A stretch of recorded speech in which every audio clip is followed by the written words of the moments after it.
بسم الله الرحمن الرحيم الحمد لله نحمده ونصلي على رسوله الكريم صلى الله عليه وعلى آله وأصحابه أجمعين. Chers frères, chers croyants et chères croyantes, aujourd'hui, dans les 5 minutes pour comprendre, nous allons aborder le sujet de la taqwa qu'on appelle crainte révérentielle. Donc nous allons voir qu'est-ce que la taqwa, la crainte révérentielle, comment craindre Dieu et enfin les caractéristiques de celui qui craint Dieu. Alors, qu'est-ce que la taqwa ou crainte révérentielle? Allah nous dit dans le Saint-Coran: craignez un jour où vous serez ramenés à Dieu, alors chaque âme recevra le juste prix de ses œuvres et nul ne sera lésé. Le calife Ali ibn Abi Talib radiyallahu anhu a dit: la crainte révérentielle, c'est avoir peur d'Allah, agir ou mettre en pratique la révélation, se contenter de notre subsistance, même si elle est moindre, et être toujours prêt à l'au-delà ou pour l'au-delà. Un autre grand docteur a été plus loin et a dit: la crainte d'Allah, en réalité, c'est un mode de vie qui nous, alhamdoulilah, qui fait naître en nous des qualités et nous fait atteindre l'excellence dans le bon comportement. Ainsi, toutes les qualités humaines viennent de la crainte d'Allah Azza wa Jal. Pour résumer, ceux qui craignent Dieu sont les gens de qualité. Alors, comment craindre Dieu? Nous devons craindre Dieu déjà dans notre esprit et notre raison, en déjà mettant en pratique la législation divine, en acceptant son destin et en observant la merveille dans la création d'Allah Azza wa Jal. Ça, c'est la crainte d'Allah dans notre esprit. Dans notre cœur aussi, craindre Allah dans notre cœur, c'est le purifier de toute haine, jalousie ou rancune.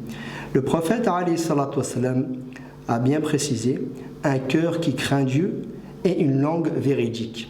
Il sous-entendait par un cœur qui craint Dieu, un cœur plein de crainte, plein, on va dire, propre, un cœur plein de crainte, un cœur propre, où il n'y a plus ni haine, ni rancune, ni jalousie.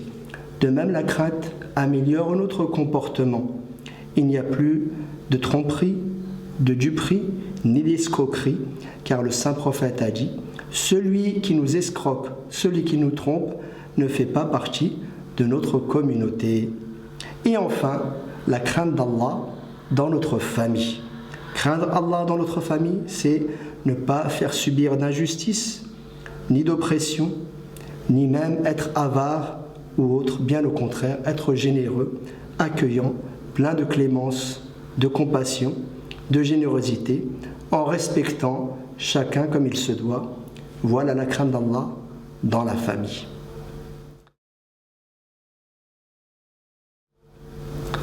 Maintenant, quelles sont les caractéristiques de celui qui craint Dieu? Allah Azza wa Jal a cité beaucoup de caractéristiques par lesquelles on peut savoir si on craint Dieu ou pas. Mais pour résumer, nous avons déjà une des premières caractéristiques: ils maîtrisent leur colère. Quelqu'un qui craint Dieu maîtrise sa colère. Ils pardonnent aux gens, et la qualité de pardon. Ils respectent leurs engagements et tiennent leurs promesses. Ils patientent dans l'adversité, dans l'aisance ou le malheur. Et en plus de cela, ils sont véridiques. Allah nous dit dans le Saint-Coran: les voilà les véridiques et les voilà les vrais pieux. De même, dans un autre verset, il nous dit: tandis que celui qui vient avec la vérité et celui qui la confirme, ceux-là sont les pieux. On pourrait résumer que le pieux, c'est le véridique, ou le véridique, c'est le pieux. En plus de cela, les gens pieux qui ont la crainte révérentielle s'aiment entre eux. Tous ceux qui ont la crainte révérentielle s'aiment entre eux. Ce sont des vrais amis dans ce bas monde et dans l'au-delà, parce que cet amour n'est venu que par l'amour de Dieu. Et ainsi, ils seront réunis, Inch'Allah, dans l'au-delà, comme ils étaient unis ici, dans le bien et dans la piété.